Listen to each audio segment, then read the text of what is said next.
Hello and welcome to today's remote session. This is Tom Bechtold from Secure World Digital. I'll be your host today as we go through, and we're talking about how to accelerate time to value and reduce the complexity of DLP deployments.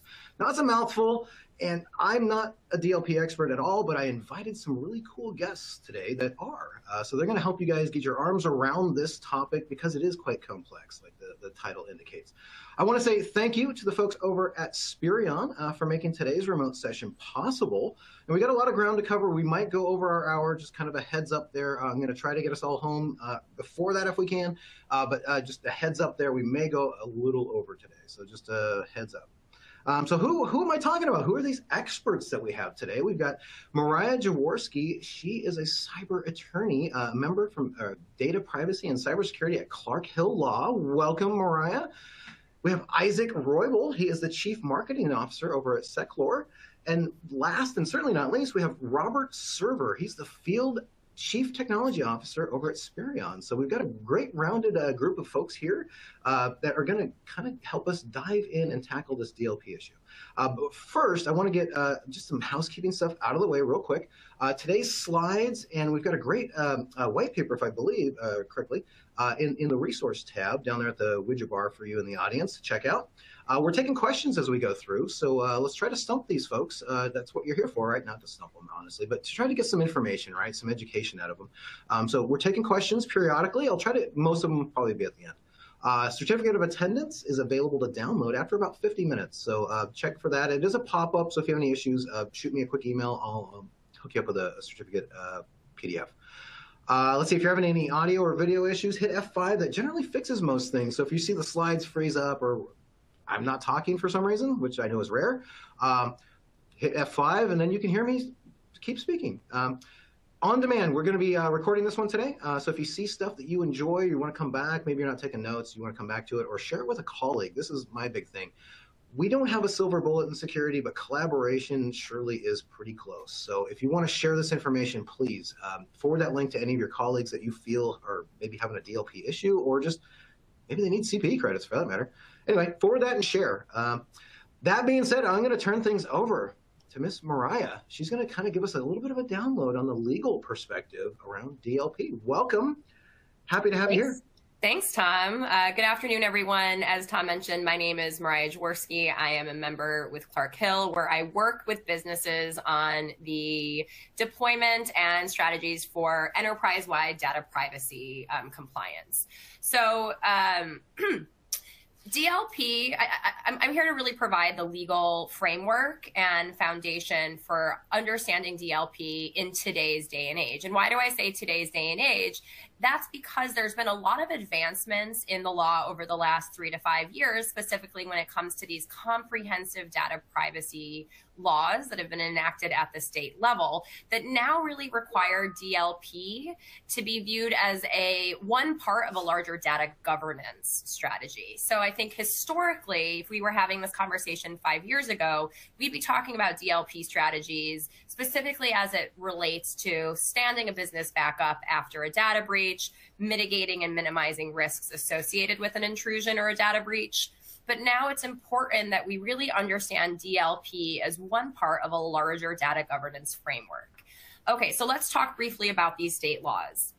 In 2018, we saw the California Consumer Privacy Act, the CCPA, which was later amended by the CPRA, the California Privacy Rights Act. Now in 2022, we have Virginia, Utah, Colorado, and Connecticut, all with their own state laws regulating the collection and use of certain types of information, largely consumer personal information. And why is that important? That's important because now we need to have an understanding of how the business is collecting and using personal information, and that needs to be part of a larger data mapping exercise.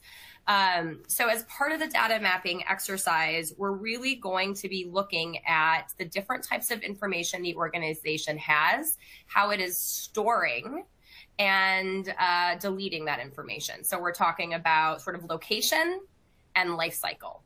let's really high level. Personal information obviously is at the sort of highly sort of regulated realm now with respect to these new state laws. But we're also going to be mindful of information that's valuable to the business. So the information that makes you rich, right? That's going to be your IP, your trade secrets, your just business financial information. We're going to want to make sure we understand where that's located, how we're storing and securing that information as part of this larger data governance.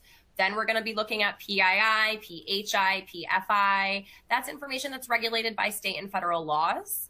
And then we're going to be looking to, to really understand the information that could cause us reputational harm. So that's maybe we're collecting some sensitive personal information or just information that has a reputational component to the business. We really need to data map, understand what business units are collecting and storing what information, and ensuring that there is a DLP strategy associated with each of these different sort of business and data categories. So no longer is DLP just a best practice or just something that we should be considering in the cyber and data breach realm. We really need to start thinking of DLP as it pertains to this larger idea of data governance. So now that we've laid that sort of foundation, I'll turn it over to my co-presenters to talk about some really useful DLP strategies that can be employed on an enterprise-wide level. Appreciate that. Thank you so much, Mariah. Great overview from the legal landscape. And I want to say, actually, a great segue for a future webcast that we actually have coming up. You mentioned the CPRA. We actually have the folks at Spirion are doing a follow-up webcast on the 29th of this month. So if you are trying to get your arms around the CPRA stuff, there's a link in the resources for future webcasts. Check it out. It's things you need to know about the CPRA or something like that coming up. But check those out and sign up for it if you guys are interested. But let's move over, like you said, to your colleagues on the panel. So next up, we have Isaac Roybal. Isaac, talk to us about data in motion, if you wouldn't mind. Yeah. So it's great to be here. Thanks a lot for having me. And this is a great subject that Mariah was just talking about, and we definitely think about in so many different ways here at Seclor. And, even though my title says Chief Marketing Officer, I've been in the industry for about 30 years now. I started as an IT practitioner myself, dealing with some of these things, dealing with, data security and permission-based kind of situations. And then, of course, I moved into the marketing side about 15 years ago. So this is something that's been near and dear to my heart for quite some time. So I want to share a few slides here. So just bear with me here while I do this, and I can kind of set up what we call the data security gap and kind of frame up a little bit more of what Mariah was saying. So, all right, so hopefully you can see these here. So Seclor, we're essentially a data-centric security company. We secure your digital assets wherever they go. And so one of the big things that we've been focused on, especially when it comes to a compliance and a regulation perspective, is we've identified this gap that we see in comprehensive data security. So this is kind of the DLP scenario where it's not necessarily the technology, but the practice of data loss prevention as a whole. So I just want to clarify that as I speak to this. And this data security gap has been really interesting in terms of how people are specifically collaborating with some of this very sensitive information that Mariah just talked about, specifically IP, PII, some of these other things, right? And so what we see is we've been calling these very critical assets, we call them digital assets, right? And so essentially these are fueling modern business. And we've seen this, especially through COVID.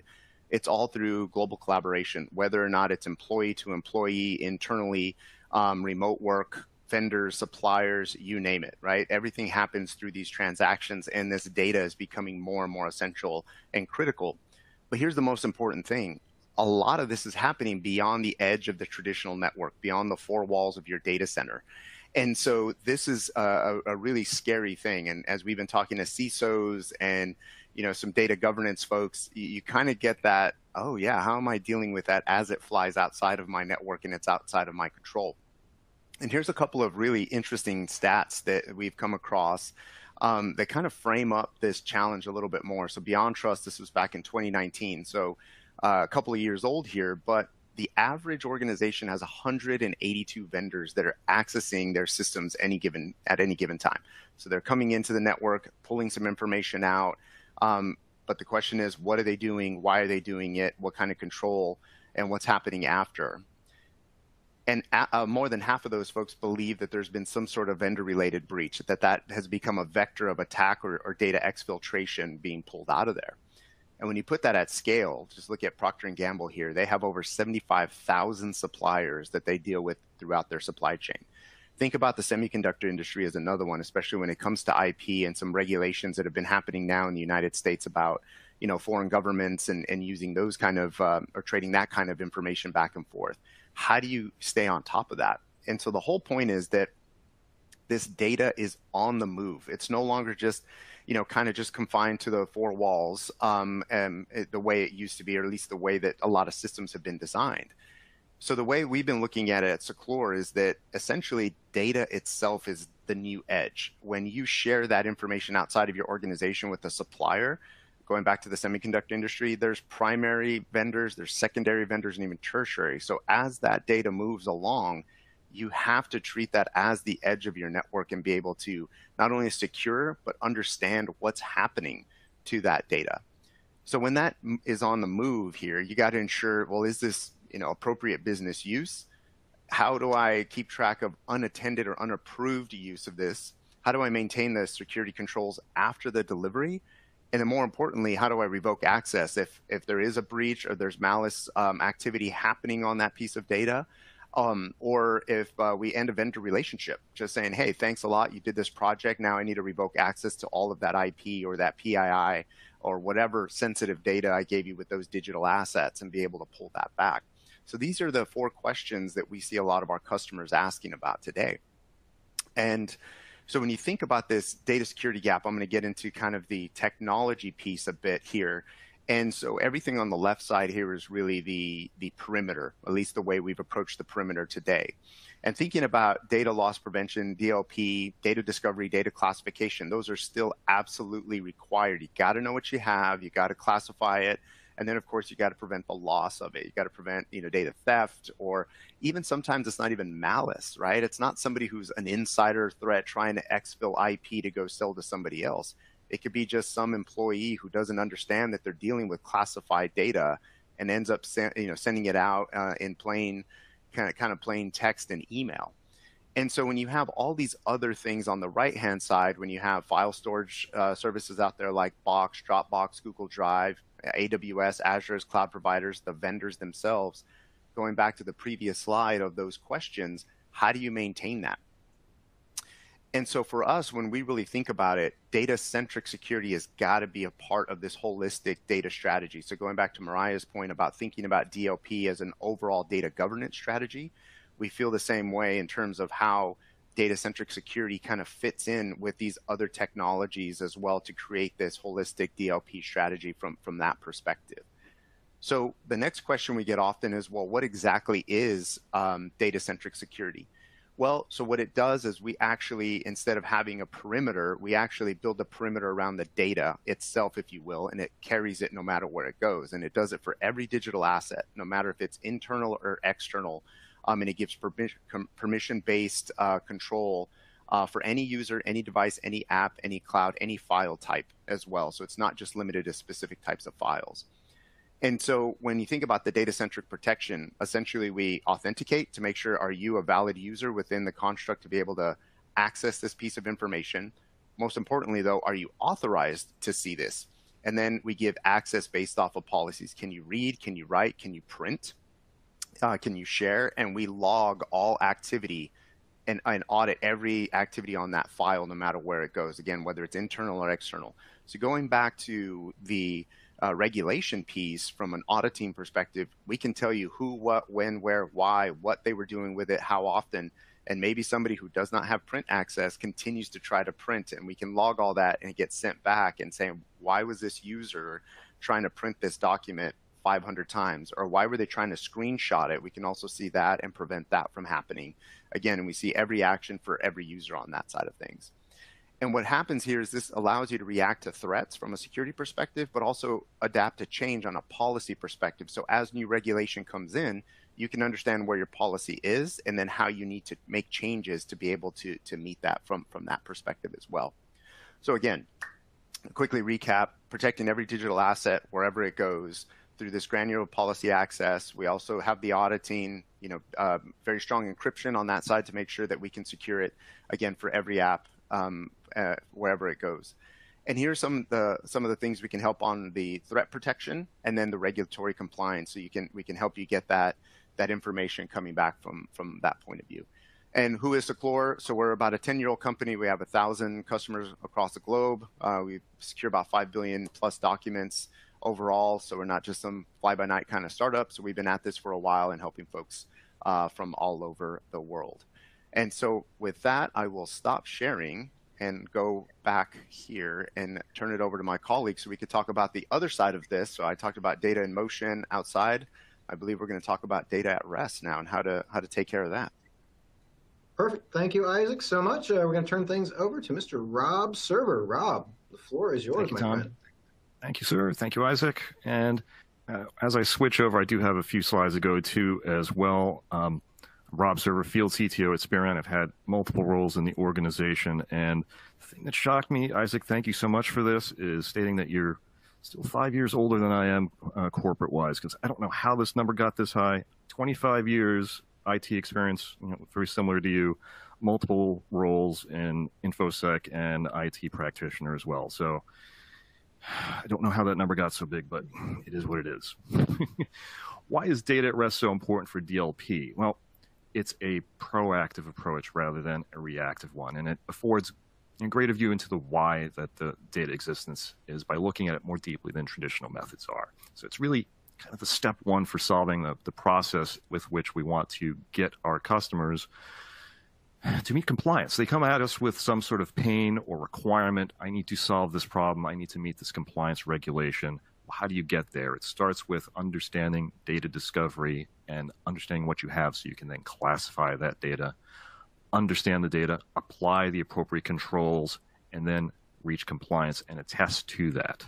So while it's a proactive approach, continuous at-rest discovery can also offer a historical view over time, which can be useful for data breach notification because you actually have a record of what was on a machine at a given time, and you can report what that is to understand what the size and scope is. I have two slides here of interesting quotes. The role of data discovery and classification from Gartner. It's fundamental to data security and compliance efforts. As Mariah said earlier, it's no longer optional. This is a real thing that needs to be done. And the classification process makes it easier to define DLP policies, know what you're protecting, know what you have. An accurate classification avoids false positives that create business issue, misuse of resources, overwork, minimizing noise. It also avoids false negatives that prevents these controls from being effective, because when you have a false negative, it's almost as bad or even in some cases worse. Next quote, this is from IDC. Context. This is a very important step for our classification process. Context is the great enabler. It's the entire scope of data loss prevention is being redefined. And it's not an independent product, but a component of a holistic offering. So it is obvious that there are multiple products in line here that need to be used to achieve this goal. We talked about context. Well, it's a layered on purpose, but what are the purposes? You can see different types of purpose. Sensitivities, this is the traditional public, internal, confidential labels. Process, how it's being used, the purpose, why it's there, privacy regulation, or preference. If you're looking at the CPRA or GDPR offerings, you can opt out of certain notices, etc. All these are layers of information you can put on these data elements that you do the data discovery on. I mentioned also in my second bullet point, GDPR Article 30, which is ROPA, Record of Processing Activities, why it's there. And you can also add in your own custom labels, such as ISO 2700, etc. Better access by and better understanding of risk by having an at-a-glance view of that data type and scores that you can have with your custom definitions. Now, I recycled this slide from something I used a few months back. It's an interesting use case to talk a little bit more about context-rich classification, that layered on purpose, which doesn't get talked about very often. The GDPR Article 18, the famous GDPR article, right to be forgotten, Article 17 says users can opt out of being remembered by an organization. But less common is the restriction for right of processing of that data. A user can actually request that, don't use my data. You don't have to use it, but you have to put a label on it to restrict processing. Now, there's another sub-recital, I believe it's recital 67, as my notes tell me, that you can select the personal data and you can't really delete it or remove it, but you can apply technical controls on it. And one of those could be that context-rich classification, which could be that tag to define the process, the why it's there, enable downstream systems to take appropriate action. Perhaps it's an encryption piece. And you can also remove that label later when the restriction is removed or the processing is completed. Just some things to think about why discovery and classification are important. And that's my brief intro. I'll hand it back to you, Tom. So we'll talk a little bit more. I believe we have some questions we're going to lead to. Yes, sir. I'm having a slight technical challenge here, but yes, we have questions for you. Let's get into, at first, the challenges, if you guys don't mind. Let's start off with Isaac. Isaac, from your point of view, what are some of the challenges, or give me one of the challenges that's kind of maybe keeping you up at night? Yeah, I think, well, what I hear from a lot of customers when we first speak to them is, where do I start? They either know they are down a road and they're looking for some advice to make sure it's the right direction. Or the second thing is, just where do I start? And I think that's where data discovery and classification is so important. What do I have and what am I doing with it? What's the context of it? And I think context is a big word, right, that we really need to focus on. I think overall, when we start thinking about this, because when you think about the regulation, right, there's always the intent of the regulation versus the interpretation of the regulation, and then the context that comes in there. And how do we actually start to use software to automate and discover some of that, but apply the context? And then, of course, thinking about whether it's at rest or in motion, inside or outside your organization, the context then tells us how to protect it. So that's one of the big challenges, I think, is overall is applying that context and helping these customers figure out where to start. One thing I have noticed, though, it's kind of interesting. I think, I don't know if this is a tech problem or a tech-centric kind of point of view, is saying, hey, well, let me figure out what data I have. And I think the actual next logical question is, it should be, who's generating sensitive data? Is it legal? Is it HR? Is it finance? Whoever it might be, and starting from there, and then trying to figure out the tools to help to discover and classify from that perspective, and then protect. But I mean, net to summarize that, it's really around, where do I start? How do I put context on this data? And then that tells me the protection policies and or compliance policies that I have to put on top of that. I'll jump in and add to that. I agree. I think that the data mapping, data classification, for a lot of businesses, this sounds like more of an undertaking than it really needs to be. And there are so many different business units and stakeholders who need to be involved in the process of data discovery and classification that ordinarily I would recommend, and this obviously depends on the enterprise, but there's real value in having a committee or a team just for this process. And whether that sits in legal and compliance, whether it sits more in, under the CISO or CSO and IT side, that will really depend on the business. But just that initial sort of psychological almost burden of whose responsibility is this? Let's create a team around it. Let's create a committee. Let's engage all the requisite stakeholders. And by the way, this process, it does not need to be this massive undertaking, although there's many automated softwares out there that can assist. I've worked with clients whose data classification and data mapping is literally an Excel spreadsheet. So there's different strategies, and it'll all depend on the organization, but no better time than today to really start. And the other point that I wanted to make that I thought was very interesting is DLP, and especially when we talk about audit trails and log files, that same strategy will be really critical when it comes to responding to consumer requests.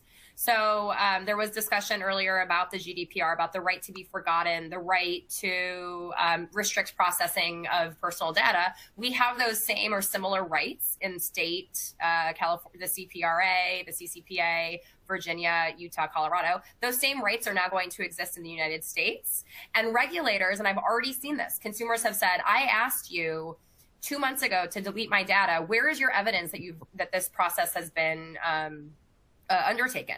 You can share, you can respond to the consumer and say, we confirm that your information is deleted. They will then report, some concern that they have to the state attorney general or to the relevant regulator. A business needs to have the requisite log files and audit trails to demonstrate that they have undertaken to respond substantively to these requests. So again, not just a DLP strategy and a data theft strategy or data loss strategy, but really a strategy now that can be employed proactively for purposes of data privacy compliance.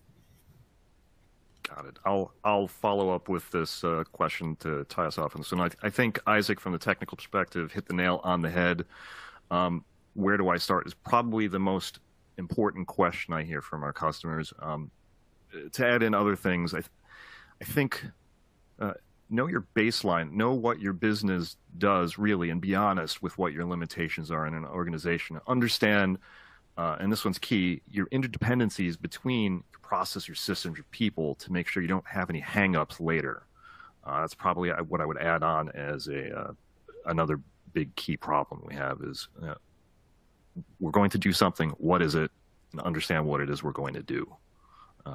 With that, Tom, I think we might have some questions, not to lead, but yeah, there's a good one actually from Christina. I mean, you guys kind of touched, your colleague kind of touched base a little bit on it, but can you share what is like a couple of the bigger challenges when you're trying to get your arms around discovery and classification of the data? Do not try to boil the ocean.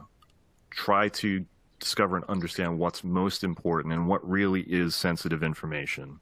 I'm going to use a gross example here. Overstatement is don't try and discover email addresses in Exchange Online, for example, because that's going to return a whole lot of matches which have low value.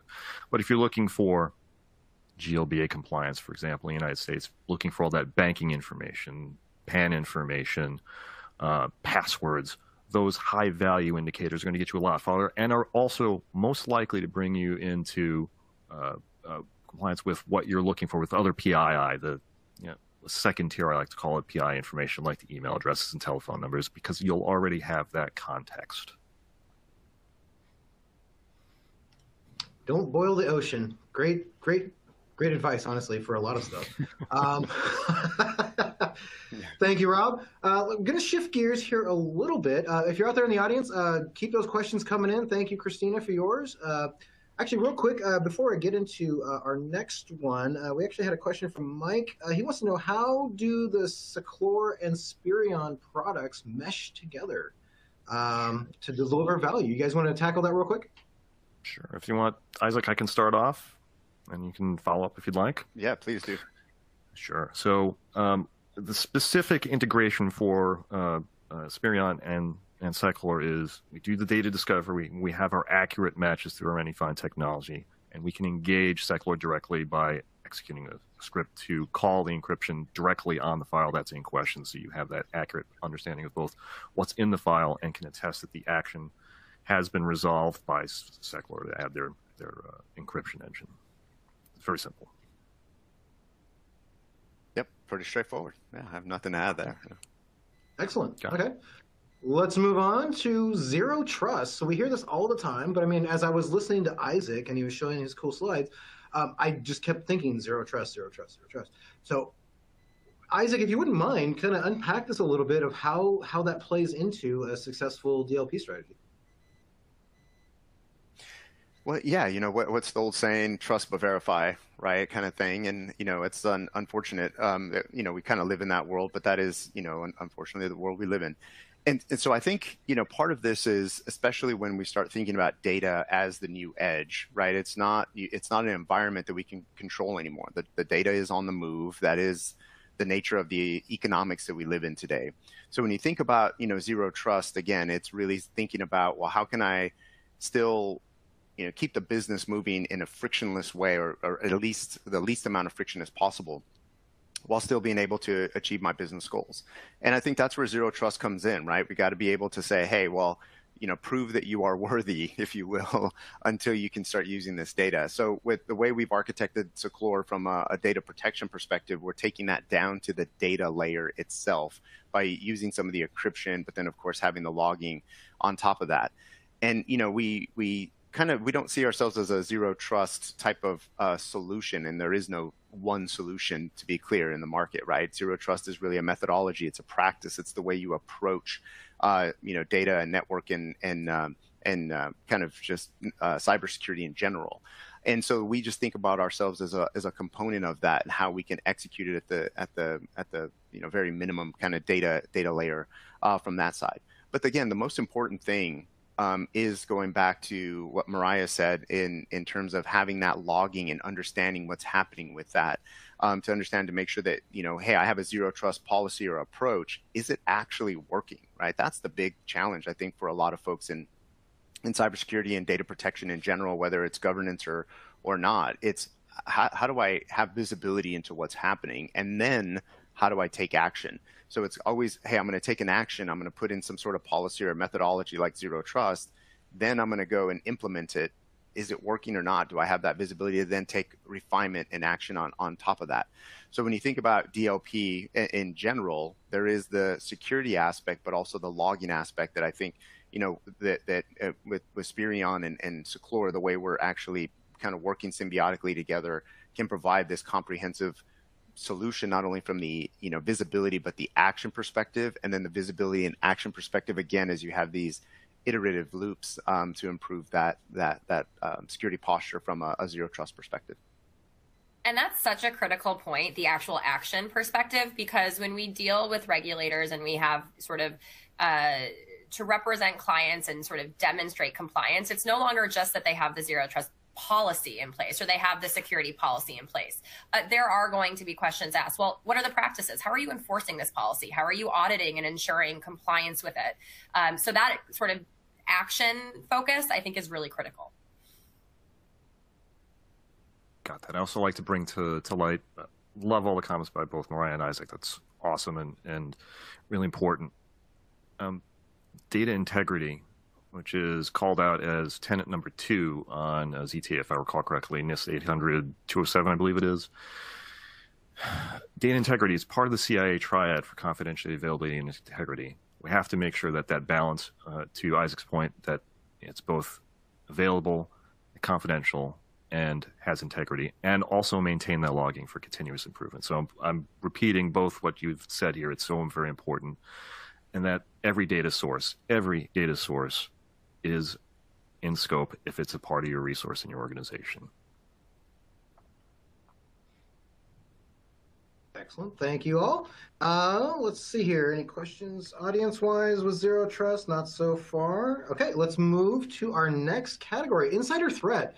Now, obviously, we've got a couple of different varieties of insider threat. We've got the kind of the unwitting accomplice, and then we've got kind of the classical disgruntled employee, right? That's going to just run off with a thumb drive full of your documents.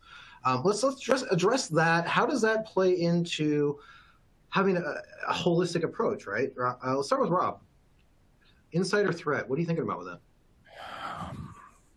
It starts with, again, going back to where the data exists everywhere. Understand what you have, and then you can have other solutions as part of that ZTA to understand how it's being accessed. First, what it is it's being accessed, what the importance is within the organization. And then it doesn't necessarily matter who or what the threat is. You have that monitoring on that, and you have that understanding of what that data is on top of the devices inside the organization. So short and sweet, data is the new edge. Monitor the data, understand with other tools how it's being accessed and when it's being accessed and how it's going to be protected. And I'll just add from a legal perspective, interestingly enough, there are new state laws, including in New York, regarding employee monitoring that some of these strategies might implicate. So, for example, when it comes to insider threats in New York now, if you are surveilling your employees, even in an automated fashion, there needs to be disclosures around that in employee policies. and potentially even the handbooks. So just something to think about, because these are important strategies. These are very useful strategies that businesses should deploy. But communicating the use of them to employees is now being required under state laws. Yeah, Isaac, do you have anything? I mean, I was on thinking that. oh, go ahead. Sorry. Yeah, I was just going to say, kind of the insider threat is such an interesting piece, because again, there's the unwitting accomplice, and then the one that is going in and trying to cause some havoc and steal some stuff. So, but part of that is, I think, unwitting in a way. I mean, even as a marketer, there have been times, I think, in other roles at other companies when I ended up taking a PowerPoint deck because it was a cool slide that I wanted to reuse that didn't have IP, but then 5 or 6 slides down, maybe there was some sort of strategy or something in there that I didn't realize that I unwittingly took. I've been guilty of that, I think, right? And of course, after that, just saying, hey, I got to destroy this. But I think that the ultimate point there is, we tend to look at the perimeter as the gate of coming in and out, as the end all be all. But now when we look at that, though, there's 1,000 ways into an organization. Well, we're finding there's 5,000 ways out. And unless you have policies on the DLP side or the actual technology that are just crystal clear and rock solid, you're going to get a lot of false positives. A lot of your security folks are going to be chasing their tails. So having that extra layer of security at the data level, that data-centric security, is so important, because, hey, if somebody pops it on a thumb drive and walks out with that information, well, guess what? It's still encrypted, it's still protected, it's still classified, that we know, it's highly sensitive, it's classified information, therefore should be encrypted. Then that's the security blanket that you have, that no matter if it's taken deliberately or by accident, that it will always be protected. And that's just that new kind of level of thinking that we've always, again, just try to build, bigger castle, thicker walls, taller walls. How do we actually start to protect all the assets that are inside of that, because they are on the move, and be able to protect from an insider threat perspective?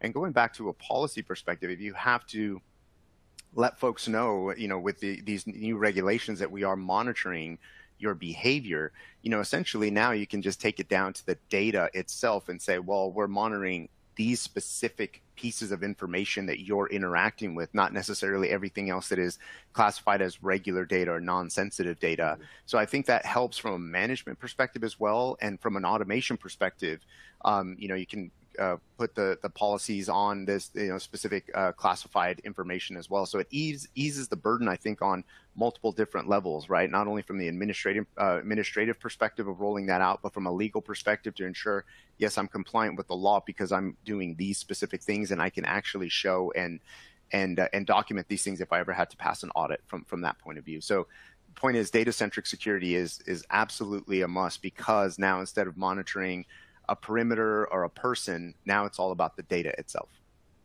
And great point. And particularly as it pertains to encryption, just a reminder, the use, that would sort of eliminate or bring that data that is taken essentially by a disgruntled employee out of scope for data breach notifications, right? I think we're most concerned about IP and this critical business information, but we've also seen both disgruntled and accidental employee situations where PII is on that hard drive or on that thumb drive. And if it's encrypted, that really takes the volume down on reporting obligations and potentially brings that entire situation out of scope for a lot of legal requirements. So that's a really critical risk mitigation piece. Appreciate that. We have a question from the audience. From Christina, I see this more often. Employees are just flat out stealing data. She's interested in knowing what that extra layer of security would look like. And it looked like, from what Isaac was showing, it's kind of like a Big Brother approach. I mean, they can see when you're printing stuff, things like that. Isaac or Rob, you guys want to tackle that one?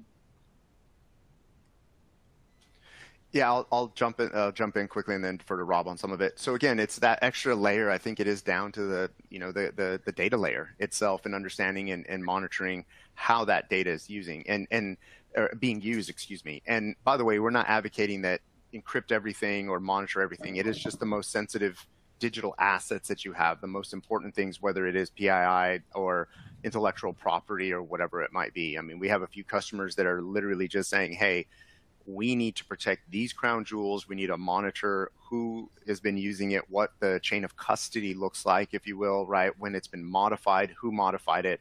And of course, there's some things that you can have in, Office 365 or Google Docs that do some of that, but again, preventing some of the behavior that you don't want. So not only logging when changes happen, but somebody try to do a print screen, or in fact, what we can do is when you open it up, it actually has a watermark on the document itself. So if somebody takes a picture of it, puts it on Twitter or Instagram or something like that, we know where the chain of custody was broken, if you will, or the chain of trusts in this case, and where that data was leaked from.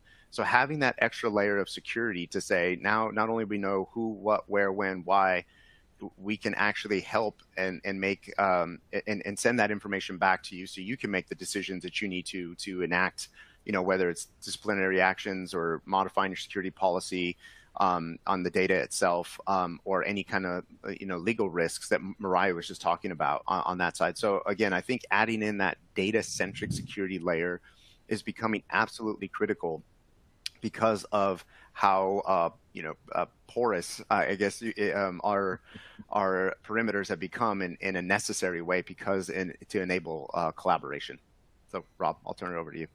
No, I appreciate that. Yeah, this goes back to that CII triad. It's that balance between confidentiality, availability, and integrity. So, encrypt everything does have its merits in some cases like this, but it reduces the other two areas. You touched on logging. I agree with that wholeheartedly. So again, that's another tenet of the ZTA is maintain auditing and logging for continuous improvement. You may not get it right first time out of the box, but you have to learn and demonstrate improvement on that, and eventually you will get there. You will solve those types of problems to understand how and what your users are using. Users are always going to find a way, but you have to make it difficult for these things to happen, but not so difficult that it makes business onerous. Business has to operate. Yeah, at the end of the day, you still have to kind of enable the business, right? That's kind of what That's right. I keep hearing from the field. So, Yep. Okay, let's move to just one. Oh yeah, go ahead. I just wanted to add one quick point on that.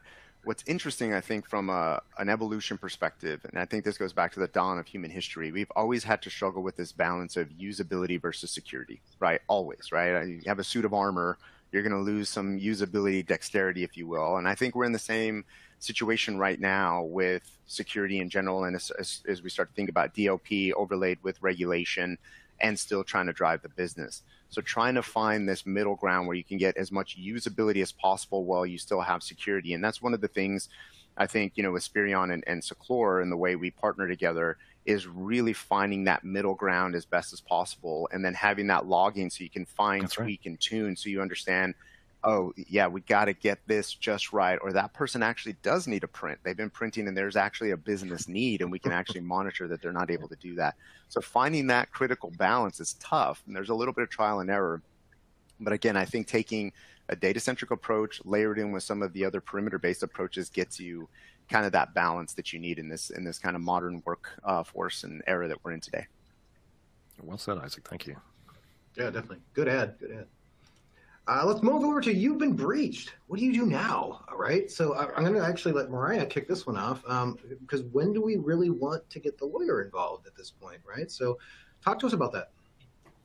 Sure. So I think this is where, your incident response plan and your IRT or your incident response team is really critical. You want to get the lawyer involved when the IRP says it's time to get the lawyer involved at that point of escalation.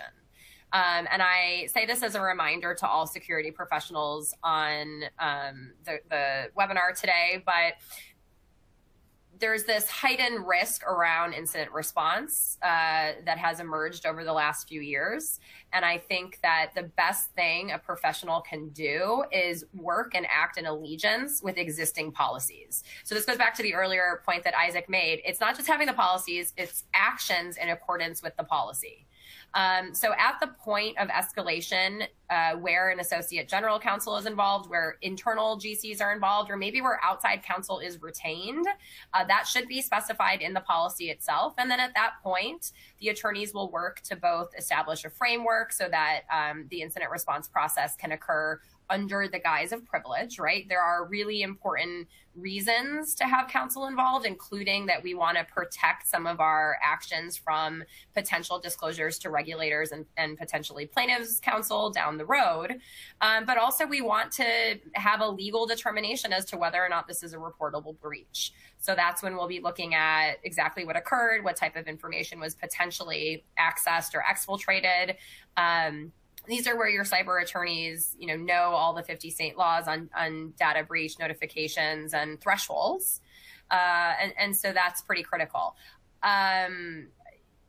There's, depending on how large the enterprise is, there's absolutely incident responses that can occur without the involvement of in-house counsel, right? There's, especially in the automated, when we're doing all this massive amounts of sort of automated monitoring, maybe we're able to determine very early on that this, really was not a true intrusion or a true exfiltration of data. And if your IRP says that that's something that can be handled at this sort of technical level, then by all means act in accordance with the policy. But once it's time to escalate, get legal involved, and then defer to legal on those decisions, because at the end of the day, that's our function. And you don't want the responsibility of making the data breach notification determination and some of, the potential blowback for that. So I hope that answered the question. Work in accordance with your policies. Great answer. I like it. Rob or Isaac, anything to add once you've been breached? I'll jump in for this. Mariah, I agree with you what you said, and please correct me. My InfoSec hat is popping on my head. Please correct me if I speak out of turn here, but hopefully you've been proactive in doing your data discovery and understanding what the data is on your locations, because in general, InfoSec will assume, if you cannot attest otherwise, worst possible case scenario. So please, as an organization, help yourself understand what data is potentially there, and then minimize your potential scope for the potential eventuality of a breach. That's completely agree. The one other thing I just want to mention, now that I'm seeing the slide, now that you've been breached, remember, breach is a legal determination. So to go back to that earlier point, it's really now that you've detected something. What have you detected? What type of data through the sort of data discovery and classification process has been potentially exfiltrated or accessed? And yes, I completely agree with the point that to the extent you're unable to demonstrate that only a certain segmented part of the network has been accessed, then yes, unfortunately, you do need to make sort of those worst case scenario assumptions. Excellent. Yeah, I'll add one layer on this. Just one quick piece on this is, when you've been breached. So, I think, again, discovering and classifying what you need, obviously key, right? What's interesting, though, I think, again, being proactive and starting to think about, okay, how am I not only protecting the perimeter, but the data itself?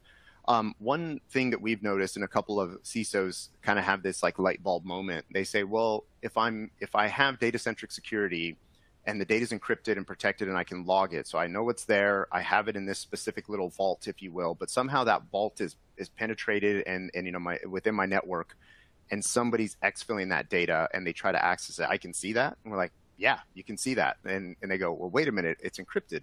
That's right. They get it, but they have the data, but they don't have access to the data. They have the physical bits, but they can't do anything with it. And you can revoke access and some of these other things. So when you think about, and I think this is maybe a slight segue into the next topic here, but you kind of have insurance and not the legal way, but you're really saying, hey, I already know this data, I can protect it, I can put a vault around every single piece of data, not just one big vault.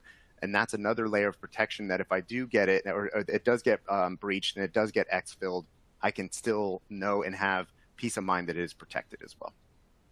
And it's peace of mind, it's business peace of mind that it is protected, so that proprietary or information is not out there and being used competitively against us, or it's PII and it's not capable of being distributed on the dark web, et cetera. But also, if it is encrypted, then as the lawyer, I'm doing the analysis And I'm confirming that encrypted data is not in many instances, that is not a reportable breach or a reportable incident. So it's also a measure or a mechanism by which we can become out of scope for a lot of these reporting obligations. Excellent. And obviously a great segue, because the cyber insurance piece is obviously going to come up in this kind of scenario if you've been breached, that kind of thing. Mariah, I'm going to lean on you for this one, but at what point, or maybe I've missed it already, but is there any laws that are stipulating with insurance that you have to have data classification in place? Because I know there's like the reasonable security stuff, which is pretty big, but does that help? Obviously, it's going to help you, but is there any law that says you have to have that in place already? So some of these emerging state privacy laws require essentially data mapping, and they require it so that you can respond to a consumer inquiry regarding their PII. But you're not going to, as an organization, undertake to data map and only discover PII, right? We need to really talk about a fulsome data discovery process. And in that instance, what we see is insurance through the renewal process and through the intake process. It's not strictly required, but if you want to be eligible for cyber security insurance and data breach insurance, you need to be able to demonstrate to the insurers who are underwriting you that you have undertaken this exercise, that you know enough about your systems, your data collection practices, your network, your data flows in and out of the organization, and that you have the requisite DLP strategies in place and internal policies in place, that you're insurable. And with the hardening of the market, a lot of companies have come to us during the renewal process to help us sort of help them communicate to the insurers and work with their brokers to communicate that, yes, they really do have all of these practices in place and they are insurable. So, Tom, yes, there are emerging state laws that are going to require some type of data mapping and data discovery. But in general, it is not just a best practice, but it's a required practice if you want to be able to attain an insurance product. Excellent. Appreciate that. Let's jump to risk mitigation. Get here to the question. So, Mariah, talk to us a little bit about mitigating these risks, from the legal aspect. What are some of the things that people can kind of start doing now? I think that one of the best steps the organization can take through the data discovery and classification process is really start looking at data minimization. So many businesses are just holding on to historical data that no longer has a business purpose. Oftentimes we'll work with businesses that are also collecting data that they realize is not strictly necessary for whatever the collection purpose, the specified collection purpose is. So there is this emerging concept, certainly in the EU, but now also in the United States, of data minimization. So I think one of the best steps an organization can take to mitigate risk is to not collect the data in the first place. And then, to the extent you've collected it historically, to delete it in accordance with a document retention or document deletion policy.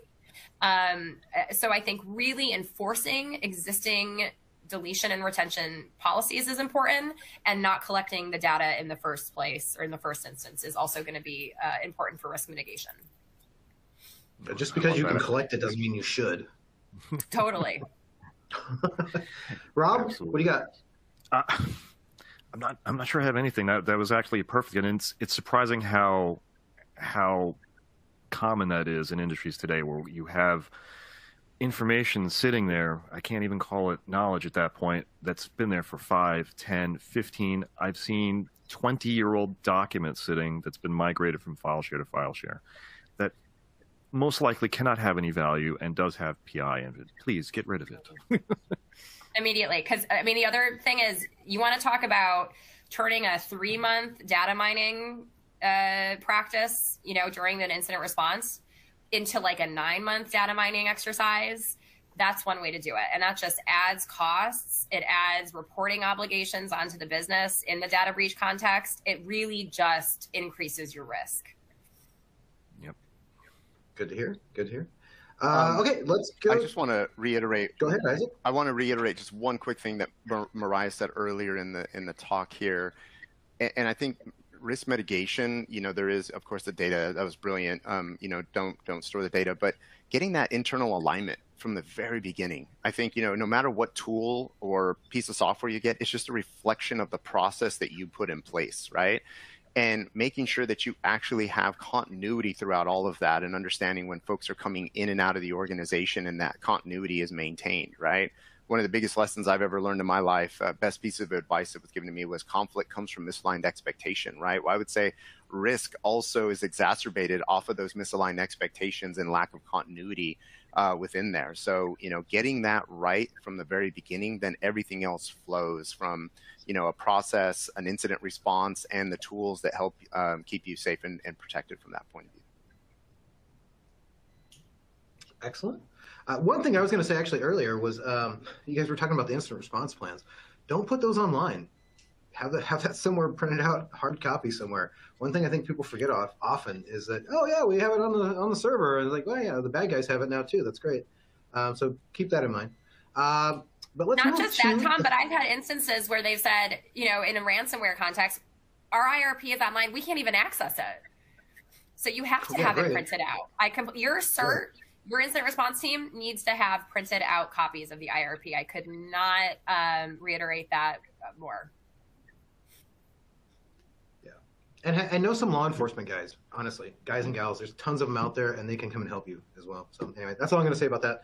But future, let's talk about the future, right? So what does the future hold with DLP and having a holistic approach? And if you guys, I'm going to let the guys start with this one. Mariah, you can chime in if you like. But Rob or Isaac, what's the holistic approach look like?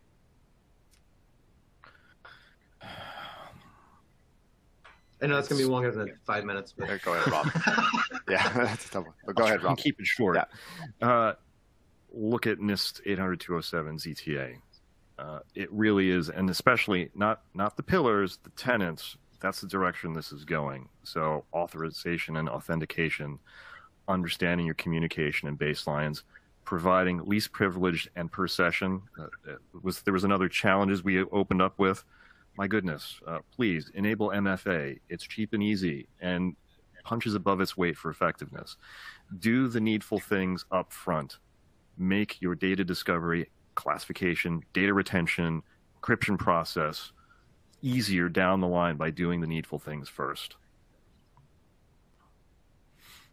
So Isaac, I'll pass that over to you. Yeah, I'm trying to think about I'm thinking more about the policy side of things, right? And how to keep ahead of the policy changes. It's what's Wayne Gretzky's quote, right? Where the puck is going, right? I didn't go where it was. I was going where it was going, something like that. For me, I think the tech is always just a reflection of, again, the process or the policy that's in place, and just how to keep on in touch with that. And, the more and more that I've been in this data security space and speaking to talented lawyers like Mariah, the way they start to think about things and kind of have, I think, more of a clearer vision for the future than probably the tech guys do, right? So I'd say for the future, become best friends with your lawyer internally and understand what they have and what they see in place, and then how you can reflect that in the technology and the data strategy on that side. I mean, that's really the kind of the big one for me. It's always, again, the policy and how legislation is going to affect kind of the data policy and especially the privacy policy when you think about it from a consumer perspective and those kind of things. So net in the future, become best friends with your internal counsel or your external counsel that you have. Amen. I'd second that, but I'd also bring it back to technology, which is work with your attorneys to identify automated and technical solutions to a lot of these problems, right? It really is like, let's come full circle. There really is collaboration between tech and attorneys, especially when we're dealing with sort of future forward DLP initiatives. Oh, and from what I'm understanding, even more so because the cyber attorneys are going to be starting to have to get education credits around cybersecurity stuff, as I understand it. So, not just cybersecurity attorneys, all attorneys. Oh, wow. In New York State. Yep. I stand corrected. I think it's more about attorneys and law firms not realizing that they also have a ton of sensitive information, client information, personal information, et cetera. So, the client is not just, the client is professional services as well here. Excellent. Thank you for that point as well. We're pretty much at the end of our time together, but I want to give each of our, excuse me, get back to the right slide. There we go. I want to give each of them, each of our presenters, just one final thought. If nothing else, is there some homework or something the audience that you want them to drive home? What's one point, Mariah? I do think there's a lot of benefits to automated solutions. So once you get to the point of prioritization and you have that stakeholder engagement in the organization, you can work with council to recommend technology products and solutions. And you can work with great vendors and great counterparts in the space to help you automate some of these DLP strategies. Appreciate it. Thank you. Rob, what do you got? Final thought. I'm going to steal Isaac's thunder here a little bit. I know he's going to say, and I agree with it 100%, understand your data first. Start with data-centric understanding in your organization. All right, good luck, Isaac. What's your final Rob thought? Said. It just makes sense. What Rob said. It does. No, I think, one thing I would leave is don't kick the can, down the road here. I know it seems like a big, hairy problem. There are a lot of tools. There's a lot of information out there. I mean, GDPR now is going on, 4 or 5 years now in terms of, its age. And I know there's still folks out there that I've come across like, I still don't want to deal with it. There's a lot of tools. There's a lot of process. There's a lot of knowledge out there from just peer groups, vendors. When I look at myself and Seclor, I don't look at us as a vendor. I look at us as more of somebody who's helping you solve that data gap. And number one, let's see if you even have it. Maybe you already have something in place that fills that gap or not. But really don't wait. Don't wait until it's too late. You hear these horror stories of a data breach and the next fill that happens, and everybody's like, oh my God, I wish I would have taken the time to do that, right? What's the saying? The best time to plant a tree is 20 years ago. Second best time is today, right? So I would say jump on that as quickly as possible. The time is now. Well, I was going to throw out the old adage as well. Journey of 1,000 miles begins with one step. So there you go. We're full of it today. Thank you all. Was there any? Did I interrupt somebody? Was there one final thought in there that I missed at all? Or are we good? Excellent. All right, good. We're good. That concludes our time together. If you haven't already, download your certificate of attendance. It's down there in the widget bar. That's good for 1 CPE credit. Also, we have the, like I mentioned earlier, there's a follow-up sort of for the CPRA stuff on November 29th at 10 a.m. Pacific. So there's a link in there to go to all of our webcasts. But there is one on the 29th you should probably check out, especially if you're trying to get your arms around the privacy stuff. So check that out. And I want to say thank you again to Mariah, Isaac, and Rob for letting me pick their brains and getting some good answers out of them. And the folks over at Spirion for making today's remote session possible. So thank you all. If you haven't already, grab that white paper out of the resource tab and our slides, and away you go, and enjoy the rest of your day. We'll see you on the next remote session. Thank you all. Thank you, everyone.